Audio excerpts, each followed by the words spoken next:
Hi there, my name is Gladys Famoriyo. Now, as you know, I am always about having people, especially women, live baggage-free lives. I really do believe that without the baggage that we can do so many great things.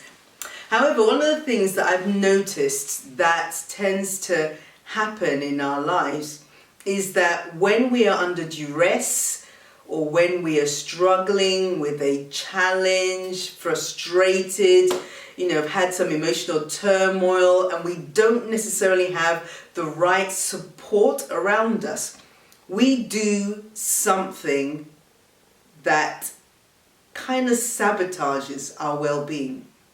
I'll discuss one of those today, and I'll look at discussing the others another time. But one of those things is using food as a way to take away pain, feel better, and all the other things that we kind of do around food. So basically, you might find yourself comfort eating. You're using food in a way that it shouldn't be used. Now, food's a great thing. Ice cream, chocolate, all those kind of things, just regular food, savory, sweet, whatever it is. It's great, but when we start to use that as a means to try and heal ourselves and deal with some of the issues, or what I like to say, cope with life, there is an issue. How do I know about that? I've been there and I've done it. Yeah, food was the thing that I used to try and fill a God-sized hole. It didn't work. All that happened is I gained a lot of weight, my self-confidence and esteem just went down the window, I was a mess, of course, your clothes didn't fit anymore, and I used to get lots of people say, oh, you look well. Yeah, right, I know what that meant. It just basically meant I gained weight, they're just trying to be polite. But you know what? That was my life for a long period of time, and people who know me maybe 20 plus years ago would know that I was a plus size lady. In fact, when I came out of school, I was a heavy girl.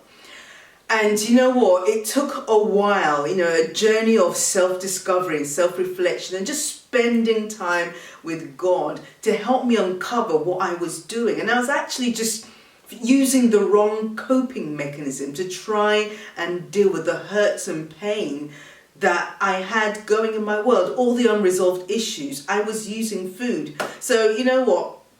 Whether it be ice cream, chocolate biscuits, you name it, and I remember time and time again when I've had a bad day or somebody said something bad that I didn't like, or somebody just got on my last nerve, I've had a really bad day at work, I'll go into my cupboards and be looking for things to eat, and it's like, pasta, no, rice, no, I want me some food.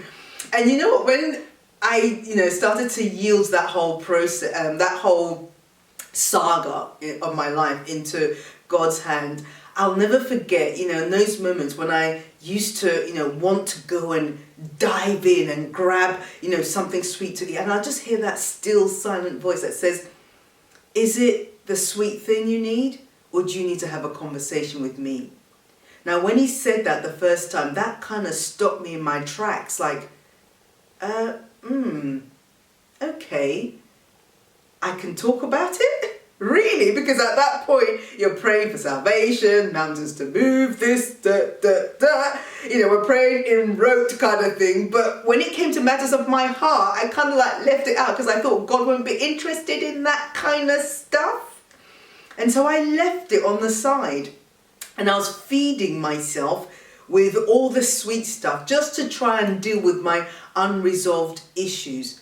But he stopped me and he said, is it the sweet thing you need, or do you need to have a conversation with me?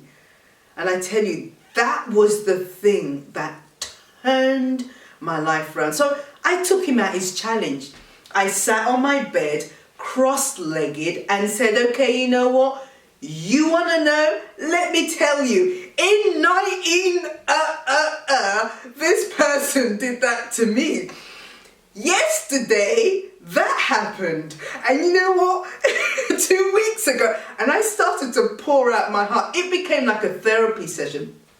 I started to tell my story, and I started to tell Father exactly how I was feeling, exactly how that horrible comment made me feel, exactly how that negative book review, kind of turned my world upside down on that day, how that relationship that I trusted on became the thing that betrayed me. I listed it out. And I tell you what, the more I started to feel comfortable with telling Father about my heart issues, the more I was moving away from my dependency on food. Till one day I woke up and I realized I'm free. I don't need, so when I say I'm free, I'm not saying, I'm not trying to make it Christianese. I'm saying on a day when life happened, and normally I would have run to the cupboard, the deep freezer, or even to a shop, or even to my garage where I used to hide food to try and keep me away from it. On those days when I would have normally reacted that way, guess what? I would just come aside, whether it be on my bed, in my prayer room, in my hiding place, wherever, even sometimes in my car, and I'd say, Father, you know what? I'm struggling today. That thing that happened affected me more than I could even comprehend. I don't even know how to share with anybody else, but I'm telling you, Lord, and I need you to help me. And gradually, the more I started to do that, the more I was unburdening my heart on Him. And you know what? It's a two-way thing.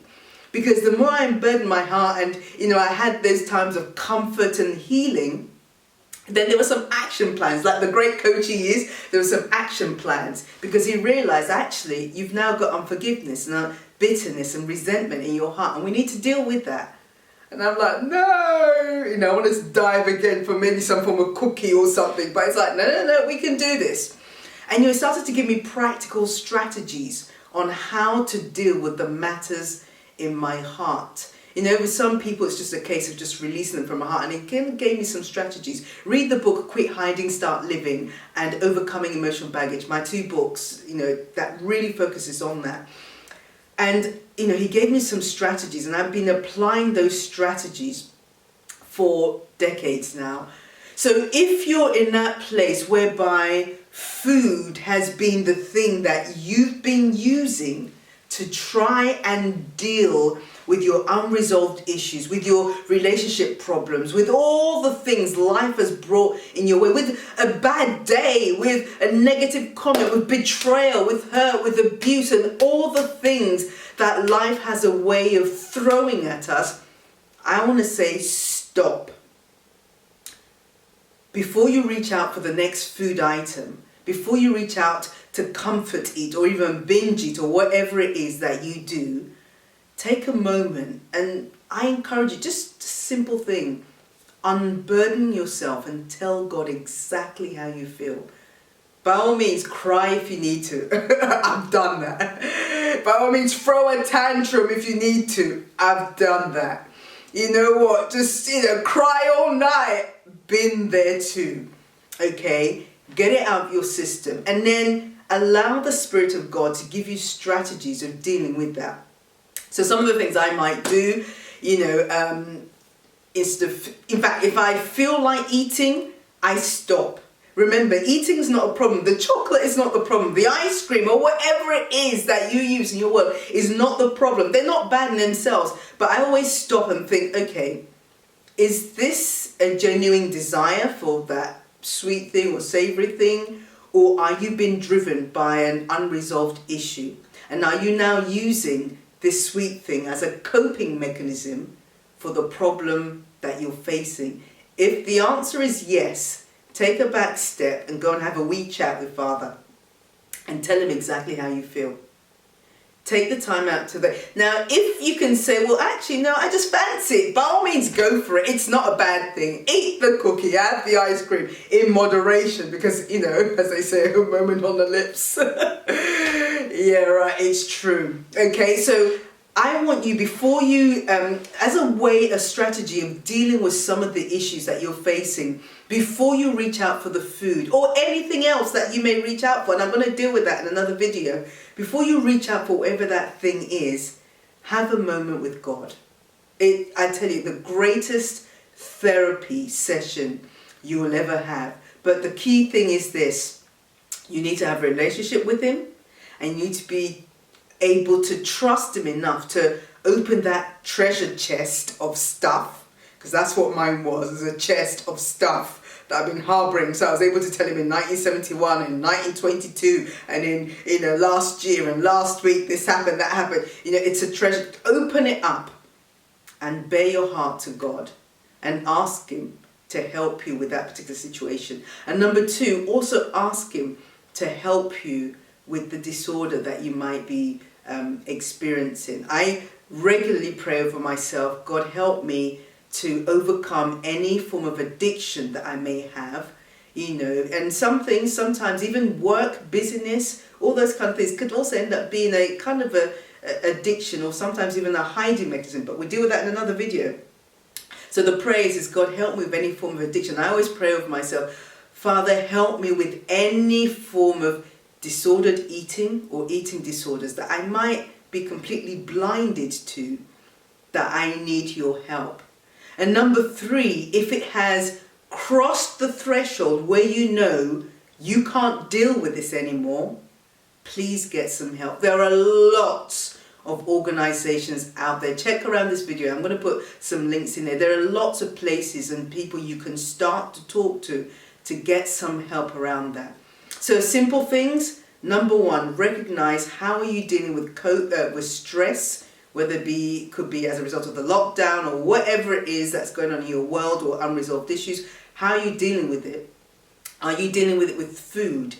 If that is the question, if that's something that you can relate to, look at dealing with that. And number three, in terms of dealing with it, unburden your heart to God. Tell Him exactly how you feel, especially before you reach for that food item. Unburden your heart and tell Him exactly how you feel. Be willing to listen to what strategy He might give you in terms of dealing with it. Now, it could be anything. Some of the things I sometimes do is just go for a prayer walk, just walk it out, talk. I might go to my little gym. I might do something that will just take my attention off that situation, but I still have to obviously deal with it and move away from that desire to just, buy food. In fact, sometimes even in the supermarket, you're looking in the chocolate aisle and the sweet aisle and the ice cream aisle, and you think, no, just keep your eyes focused. Get God involved in that situation.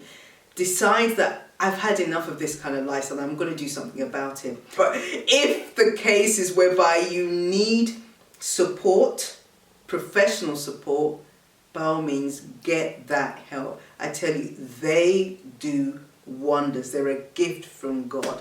So I'm hoping I've helped somebody today who might be struggling with, comfort eating and using food to fill a God-sized hole. And my prayer for you today is that wherever you are, whatever stage you are on your journey, that God will give you the grace, the wisdom, and the strength to do what's right, so that you can get out of this trap of using food to try and heal yourself, when in actual fact it's having an opposite effect. So I pray that God gives you positive coping strategies to deal with whatever you're facing right now. And I also pray that God gives you peace that surpasses all understanding, and He restores the joy of your salvation and gives you what you need so that you can face tomorrow with faith and hope. Till the next video, take care. God bless you.